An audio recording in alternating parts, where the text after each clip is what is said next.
Hey, what's going on, guys? Welcome back to the channel. So today we are returning to the My Favorite WWF LJN Wrestling Superstars tournament. Currently we are in round 1, part 10 of the tournament. So the first round is starting to wind down. As we know, there are 16 rounds or 16 parts to the first round. So we are closing in, like I said, to the end of this first round. So I do have the next 8 figures selected for this matchup. The first battle we are looking at for today's first matchup is going to feature number 107, Papa Shango with Skull, as he does battle against number 128, Don Morocco, Tidal Wave. And we're going to start off with the Don Morocco figure.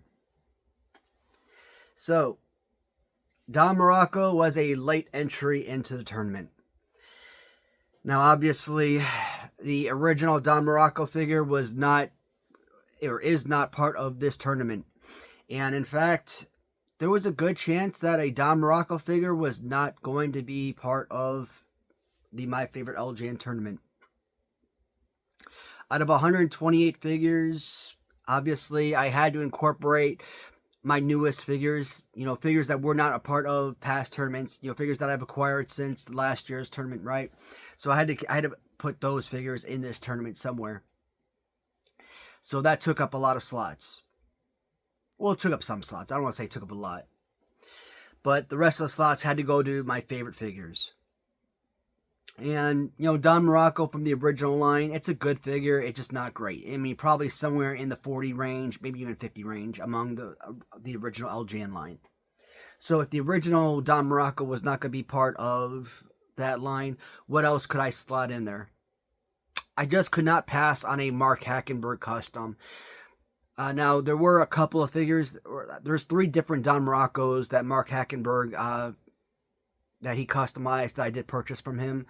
Red shirt variant. There was one trippy version that I always brag about that I refer to as the LSD Don Morocco. And it's just a tie-dye shirt. You look at it and it really looks like you're high on acid or something. If you sit there and you stare at that tie-dye shirt, it's a really trippy shirt, man. I love staring at that thing. It's like I said, it's crazy, man. If you look at it long enough, it really does play tricks with your mind, man. I love that. I love the graphics. I love what he did with that spiral, with the tie dye of that figure. But the Don Morocco Tidal Wave, Tsunami, however you want to describe this, I just simply call it Tidal Wave. It's just too good of a figure, so I just could not leave this particular piece out of this tournament. Now, I could have won with the trippy figure, or I could have won with the Tidal Wave. I just think the Tidal Wave gives you a little bit more graphics. And the Don Morocco figure, I mean, it's not a bad piece. If his hands were up a little bit higher, this could be a phenomenal figure all around. Now, Don Morocco, I don't have, obviously growing up, I didn't have like the most fond memories. I don't have like Hulk Hogan, Randy Savage type memories of Don Morocco, right? So, if I had those, obviously, the piece would mean a lot more to me overall. So, when it comes to Don Morocco, you really do have to focus more on the actual action figure itself than nostalgia or history of the character. But he did highlight the very first Survivor Series back in '87, right? Part of Hogan's team. And that's got to speak for something, right? And I think there was a very similar piece that I think Rob Jackson had customized probably a couple years back. And I was actually going to bid on that sucker, and I fell asleep because I think it was ending like in the middle of the night, and I missed out on that. I was very disappointed. But last year before, whenever I bought this figure, and seeing that Mark had had been customized in this piece, and I was able to get all 3 pieces from him. I mean, that was incredible. Now, Don Morocco does go against the Papa Shango figure. Now, I do have 2 Papa Shango customs in this tournament, and I don't remember about the other one, the Papa Shango with the Junkyard Dog pose. I don't remember if that one moved forward to the next round or not. Now, if it did, we could potentially have 2 Papa Shangos going into round 2. Again, I'd have to go back to my notes to see how that one did. But it's a good figure. And when I did my last tournament, I didn't realize how much I enjoyed this figure. I thought, when I bought it off Mercari, it was, a decent piece. It was relatively, inexpensive. I think it was listed for like $70 or something. I think I put in an offer. I got it for a lot cheaper. So I'm like, you know what? For what I paid compared to what I pay for a lot of other customs, it was a hell of a price. So, and the seller that I bought it from, like I bought a ton of customs from him. So like, it was a good buy.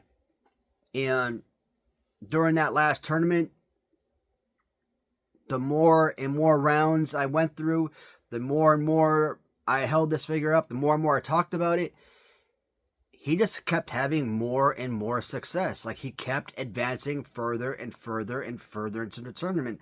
I'm like, what the hell is going on here? I thought this was going to be maybe a couple rounds and be gone. I mean, he comes with an Iron Sheik fighting pose. Iron Sheik, in my opinion, is one of the top 5 worst LJNs. At least top 10 worst LJN figures. So I'm like, this figure is not going to do really well in my tournament at all. And yet somehow, out of 320 figures in that tournament, I think out of 8 rounds, I think he was like in round 5, round 6, something like that. So he was like one of the last 30 figures or something standing. I'm like, how? And I really loved the figure more than I gave it credit for. I mean, the head was, pretty decent. I love the built-ons, okay?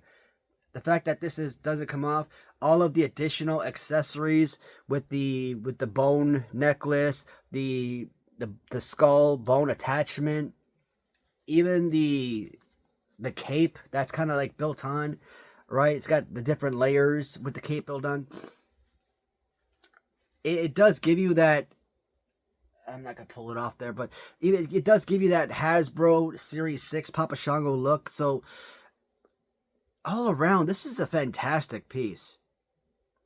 I mean, even with the build-ons, you're not going to use this as a playable wrestling action figure, but you could technically if you wanted to. I mean, again, if you were giving this to your kids, you wouldn't want to risk damaging the accessories, but it's a fantastic piece. I don't have a lot of history with the Don Morocco, but Papa Shango, I absolutely love this gimmick. There are a lot of gimmicks in the 90s a lot of people hate on. The Witch Doctor is one of those gimmicks that a lot of people hate on. I love the Papa Shango gimmick. For Charles Wright, I think it's his best gimmick. Forget the Godfather. I think that's the stupidest freaking gimmick that he's ever come up with. Or that the WWF, WWE, whatever you want to call it, has ever presented him with. Good Doctor, same gimmick. Just the dialed down version.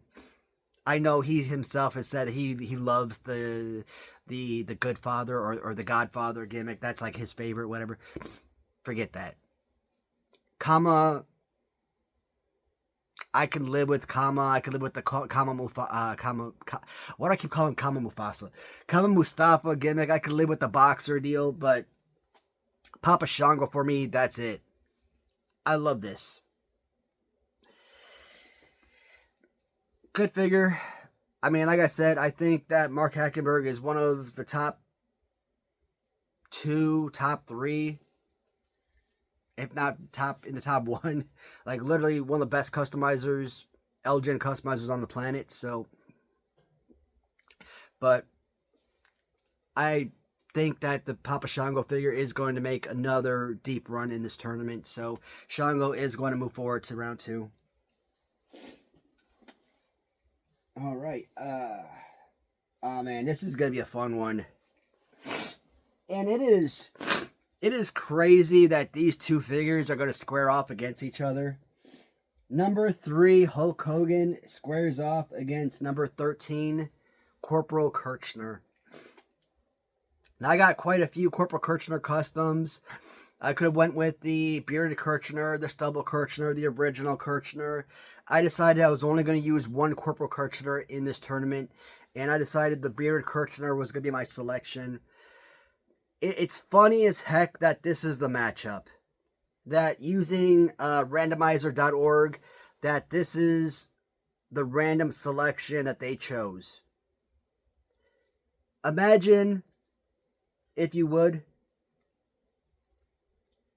this right here. If you, I know it's really terrible, but imagine this upper torso, waist up of Hulk Hogan, right?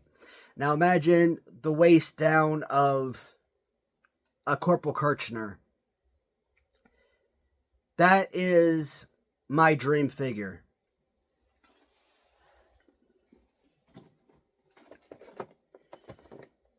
That's essentially what this was supposed to be. So, obviously, the designer who created this did a terrible job. Did not meet my specifications at all. When I do my live stream on Wednesday, me and Bone Breaking Action, we talk about the line. We are going to go over this.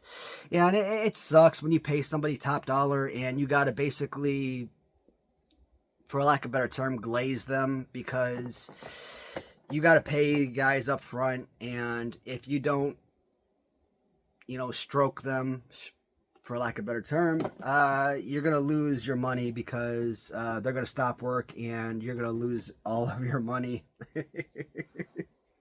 But stroke the chicken. It's like, damn, dude, what do you want? Like, oh yeah, man, I love the idea. Like, what can you do? But this was the idea, man. This is what I wanted. I wanted the Hulk Hogan upper torso on a Corporal Kirchner low body, and nah, man. I don't know if I should edit that out. I'm not going to, because if somebody has a problem with it, well, they should have done a better job. And considering that they scammed me out of the amount of money they did, they lost my respect and my my endorsement. So don't care, really, if we're being honest. But anyways, let's go with Kirchner, because I think this is such an underrated figure. And he's one of those figures that when you first look at the figure, as a former, Army guy myself, I gravitate towards the figure because it's an Army figure. So that means a lot. And the same reason why I kind of gravitate towards, like, Ram Treasures, Bushwhackers. I love the cargo pants. I love the way that the cargo pockets kind of stick out. I like that aspect a lot. And when you kind of look at, like, the woodland camouflage, it really bleeds in beautifully. Additionally, one thing that bothers me, not only is the paint job on this really bad, but also black boots on the AC uniform, which is inaccurate. These should have been brown suede boots. So you should not have black boots on this. Incorrect. So that color is way off on that as well. But when I was first looking at this, I'm like, it's like a Hillbilly Jim. Like, I didn't look at a Hillbilly Jim as like the best fighting pose, but over time, when you look at the figures and you realize, you know what, they really are more serviceable than you give them credit for. And you got like this nice, DDT pose. It does have that punching, and it does have a really good body slam. So when you look at the figure, it really is a much better playable figure than you give it credit for. But because the arm is much higher, kind of like that of like a, what's a good one? Yeah, you could look at something like Nikolai Volkov, or you could look at Billy Jack Haynes. You know, arms are up, but they're also in tight, small, and it's up tight, small. That's what hurts. If his arms were out, you know, like so, spread apart, this is what makes the Hulk Hogan such a perfect wrestling action figure, is the length of the arms. So there is no doubt, when it comes to playable wrestling action figures, the LJN Hulk Hogan is essentially royalty in that respect. I grew up in the 90s. Hasbro is my action figure of childhood. Hasbro will always be my number one favorite toy line. It's the toy line I had as a kid. It's the toy line I grew up on. Nothing will ever top that. It's like, what do I compare it to? I compare it to Superman, right? Who is your favorite Superman? Your favorite Superman is your Superman of childhood. Who did you grow up watching? So I might say that my favorite Superman is Dean Cain, but I will always say that, or I might say, hey, I watched Tom Welling for 10 years, but you know what? At the end of the day, Christopher Reeve was put on this earth to play Superman. Let's be honest, right? So, first couple of tournaments, Hulk Hogan, Series 1, didn't even make it out of the first round. That hurt. The most perfect playable wrestling action figure ever created, and it couldn't make it out of round 1. Why? The way the figures were situated on the shelf, right? But I always had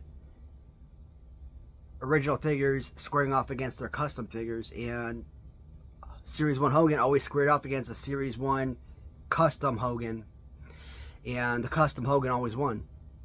Until last tournament, when all the customs, all original figures, they were all unique. They didn't square off against each other. They just were randomly selected out of a bowl.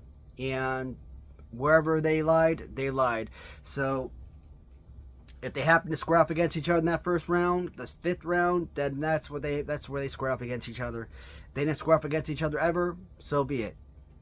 If all 5 Series 1 Hogans that I have, if I have that many, ended up in the 5th round, so be it. At one point during the video, I'm like, you know what? The Series 1 Hulk Hogan is finally going to win my tournament. I'm finally going to give him the credit that this figure deserves. Like, there was no doubt in my mind that the Series 1 Hogan was going to win.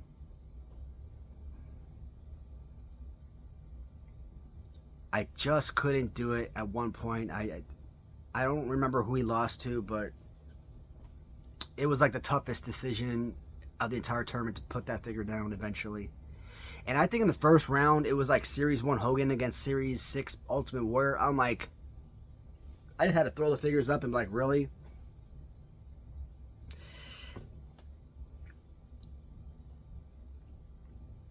The guys, tune into that live stream on Wednesday, because we are going to talk about these two pieces. We're going to talk about the hybrid figure, putting a Hulk Hogan torso on the lower body. Do you guys think that would even look good? Because that's the holdup for getting the Waddy Soldier built, is that it doesn't seem like any customizer has the ability to create that figure. And it's not just about creating that figure, but it's about getting the uniform built around it. Because otherwise, this is the figure that we're going to have to send to the factory, and I'm not happy with this. I want this. This is the pose I want. So,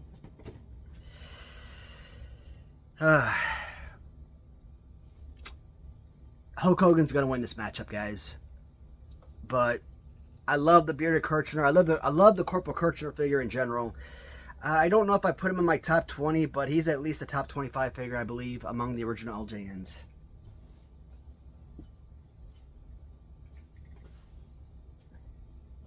Oh, this is going to be an interesting matchup.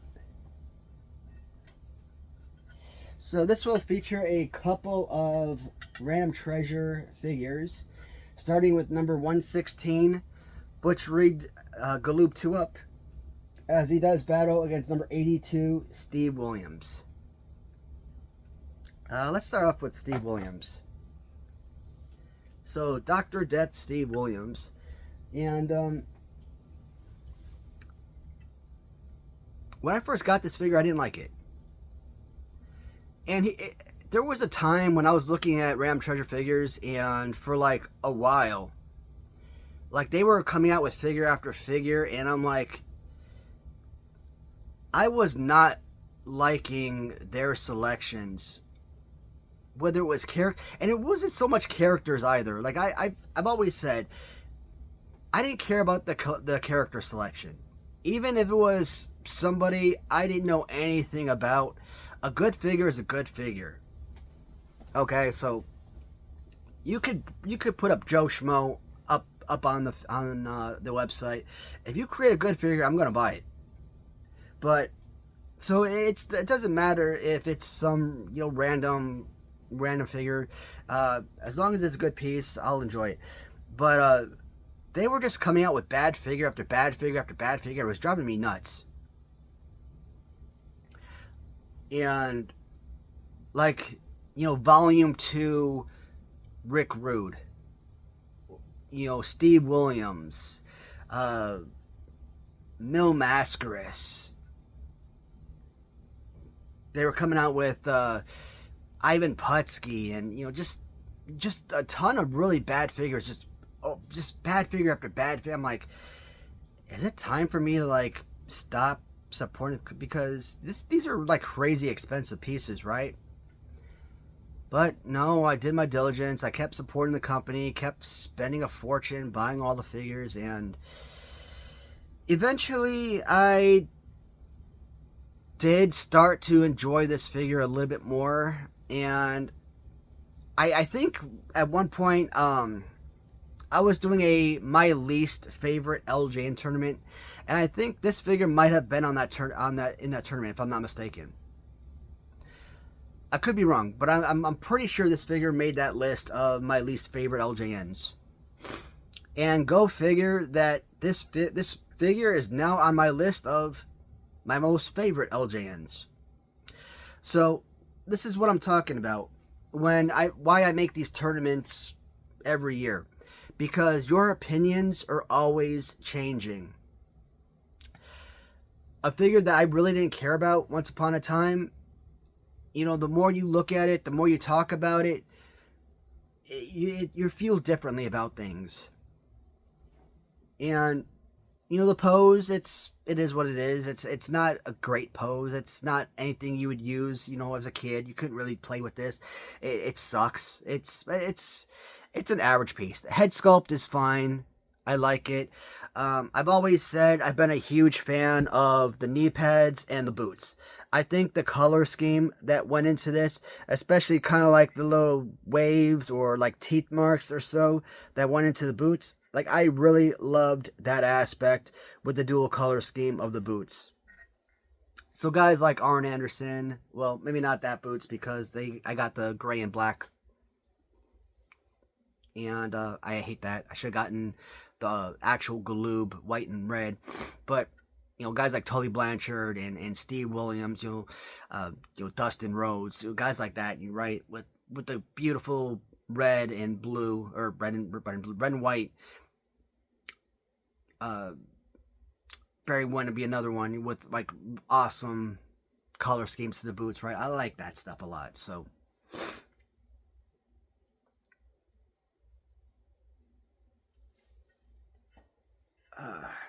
do I have a lot to say about...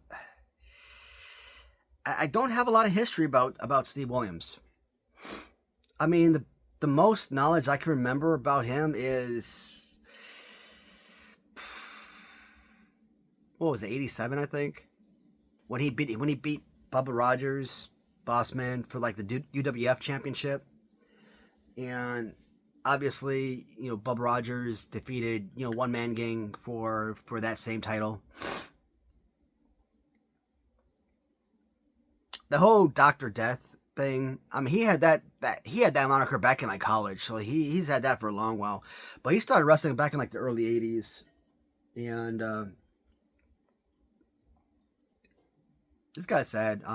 He had throat cancer in like the early 2000s, and he actually recovered from it. And in the latter half of the 2000s, 2009-ish or so,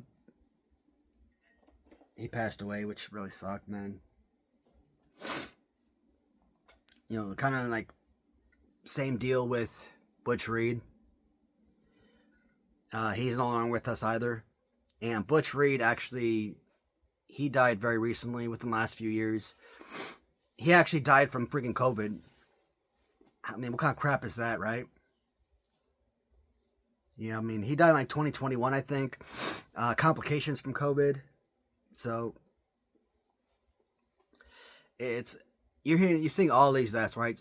Hundreds of thousands, millions of deaths around the world in 2020 from COVID. It's hard to think that people in 2021 and later were still dying from COVID, and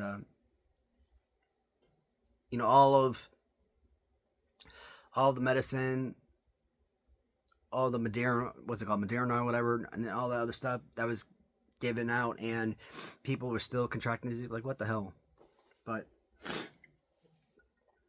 he was a former football player, man. Like, who was it? Was it the Kansas City Chiefs, I think he used to play for? So, like, he was drafted out of college, played for the Kansas City Chiefs. Like, I don't think he had, like, a long, storied career. I think he played for him, like, a very short stint. And was, like, I don't know if it was, like, years, a few games. I think it was probably had a tryout or two, like, and then was booted.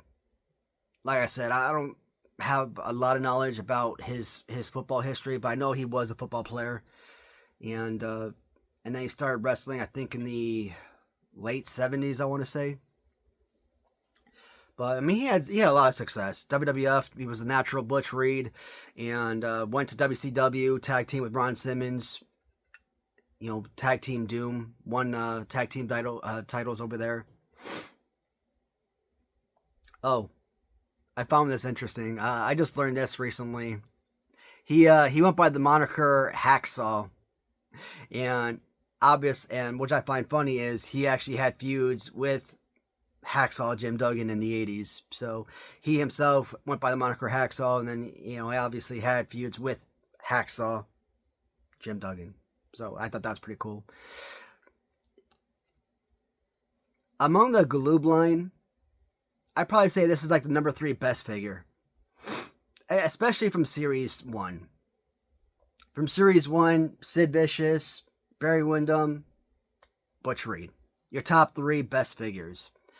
Followed by, let's say, Brian Pillman at number 4. Number 5, I don't know. Rick Steiner, maybe. Ric Flair, maybe at number 6. If I had to do a countdown, I mean, that's your US based. I mean, obviously, once you throw in your UK based figures, that changes things a lot. Because, Dustin Rhodes has to be up there among your best figures. Maybe Jimmy Garvin could be up there among your best. I don't know, but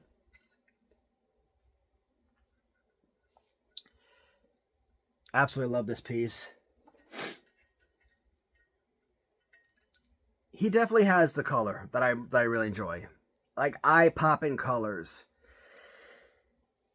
But this is a figure that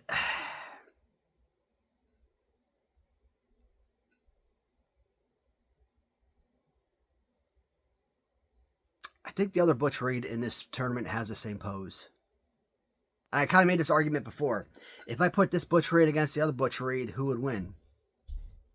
And if the answer is the other Butch Reed, does that mean that this Williams figure has a better chance of winning this matchup? It shouldn't, but it might help his cause, because why have 2 Butch Reeds if one Butch Reed is already going to win, right? But it's not Butch Reed against Butch Reed right now. It's Steve Williams against Butch Reed. And I think Butch Reed is the superior figure, so Butch Reed is going to move on to round 2. All right. And I said number 116 against 82, Butch Reed against Steve Williams. And now this one is going to be an impossible choice because I don't know about this one. Number 110, El Gigante 2-Up takes on number 105, Steve Austin. We'll do Steve Austin first.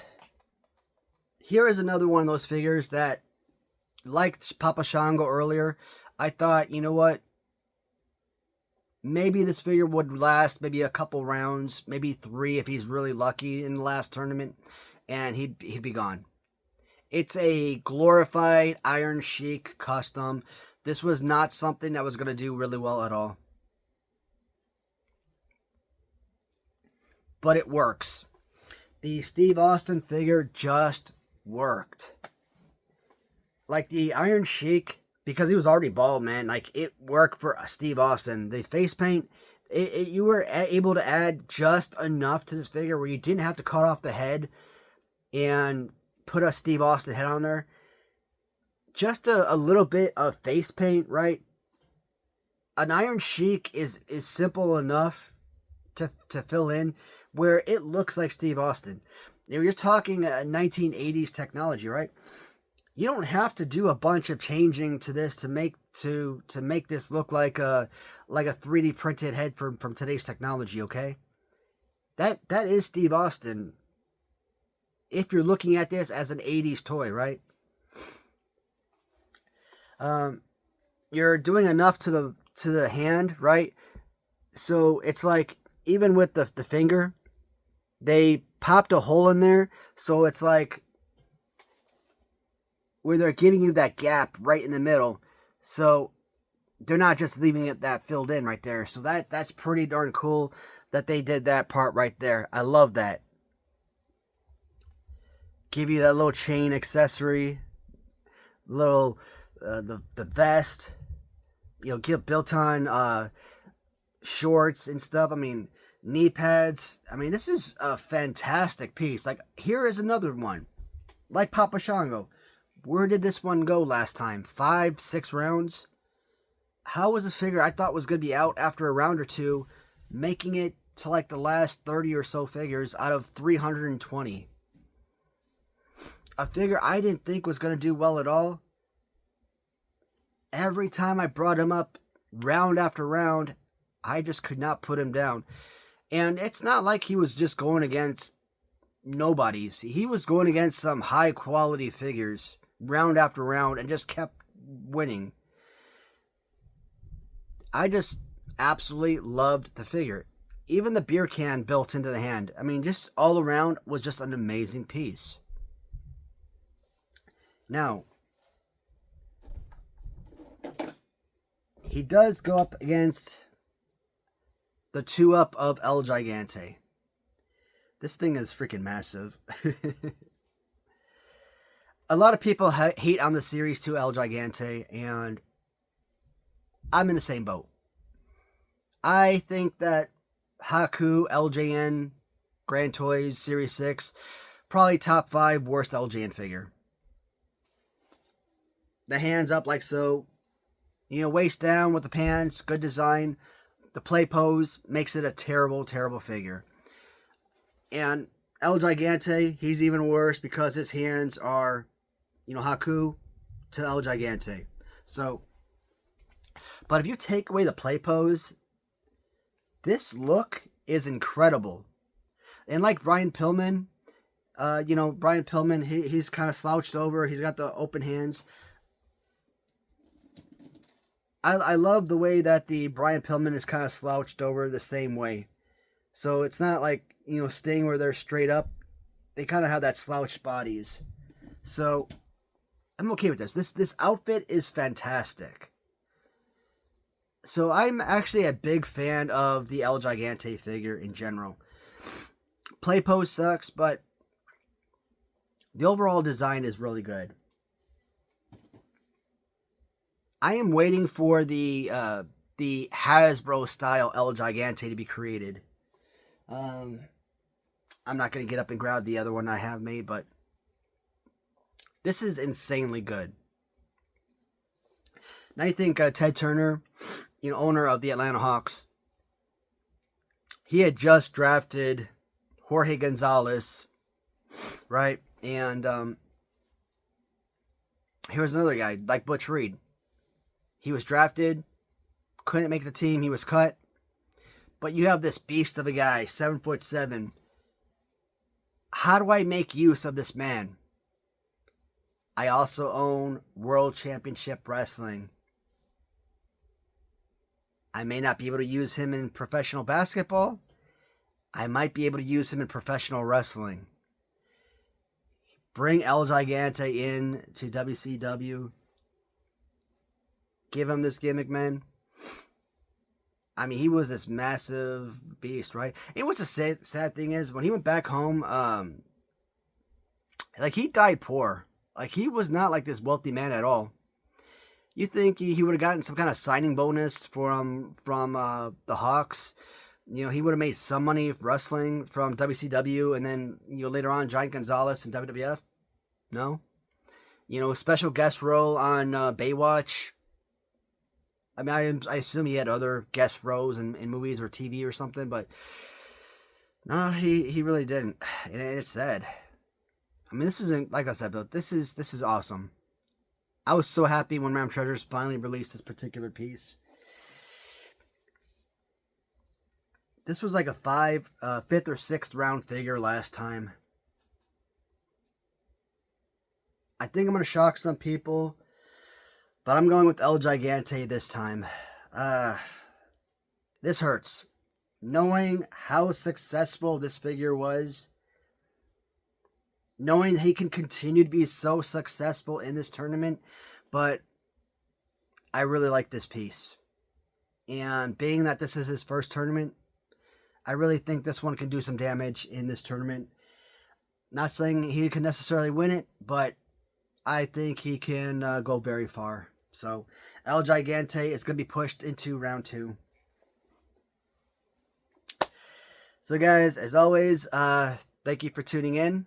This week, I am going to make it a full week, which means we are going to have videos all 3 days this week.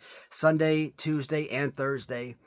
And the past week, I skipped a video on Thursday because it was Thanksgiving, so I didn't want anybody to tune in for a Thursday video. I wanted everybody, obviously, spend time with their families for the holiday. But I'm going to go back to a 3 episode week for the tournament this week. And I also tried to give a 2 episode week because I wanted my viewers to be able to catch up on past episodes. I don't think that really made a difference. View count didn't really change. So I'm going to go back to 3 episodes this week. And I might go back to 2 episodes from here on out. And yeah, that's the update for these tournament videos. As always, guys, please be sure to tune in Monday for a more than likely a single live stream. Wednesday, we're going to be talking about all of the Maniac Right Wrestling updates. It really is going to be a Q&A session. So we're going to be going hot and heavy into answering all your guys' questions. And we're going to be asking for a lot of feedback. And a lot of it is going to be centering around poster design, card back design, and what your guys' interests are. Because you guys are the buyers, right? So we want to know what you guys are interested in. So Bone Breaking Action is going to be joining me for that Wednesday live stream. It's going to be an important one. So I really want as many of you guys to tune in as humanly possible because we definitely want that feedback. And Saturday, I'll have another live stream. Usually Fly the L night, I'll do a live stream on Saturday. And that'll take care of this coming week's episodes. All right, that'll be enough for now, guys. And until next time. Take care, everybody.